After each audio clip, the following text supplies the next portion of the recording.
Shahararren mawaƙin yabon Annabi a nan Kano, Usman Muhammad Tahir da aka fi sani da Mai Dubin Isa, ya jaddada aƙidarsa na cewa shi ba ɗan ɗariƙa ba ne, kuma bai taɓa yin ta ba tsawon shekarun da ya kwashe yana gudanar da ƙasidun yabo zuwa yanzu. A wata ziyara da ya kawo Premier Radio ƙarshen makon nan, Mai Dubin Isa ya ce duk wanda ya bar Annabi ba makawa shi ma a rabu da shi.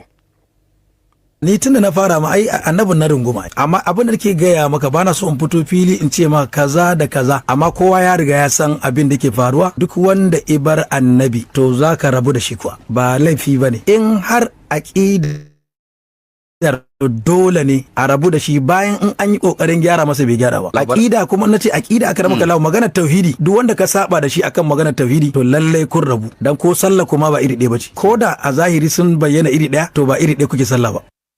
Mai Dubin Isa ya ƙara da cewa a kasidu sama da 1000 da ya rera dukkaninsu sun karkata ga koyar da yadda ake bin annabi da kuma hanyoyin kaucewa gurɓata tafarkin manzon tsira. Na fi wato karkata zuwa lallai mutane su koma zuwa karatu da kuma gane yaya ne ake bin annabi, yaya kuma za a kauce wa hanyoyin da suke gurɓata tafarkin manzo Allah. Mai Dubin Isa annabi Muhammad al-Arabi.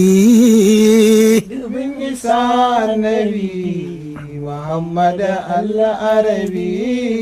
Ya limami a sama da ƙasa Muhammadi, ya mai isar da masu isa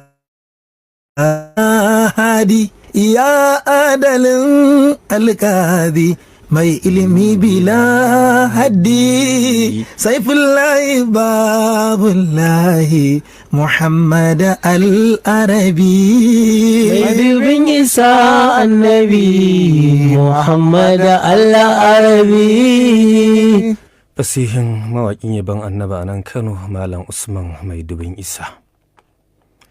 To da wannan za mu ɗauki bayanan lokutan sallah a wannan rana ta Lahadi tare da wakilinmu Faisal Abdullahi Bila. الصلاة كانت على المؤمنين كتابا موقوتا. Yau Lahadi 5 ga watan Rajab na shekarar 1446 bayan hijira, daidai da 5 ga watan Janairun 2025 miladiyya.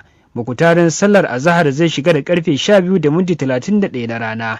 Lokacin sallar la'asar zai shiga da karfe 3:48 na rana. Mukutarin sallar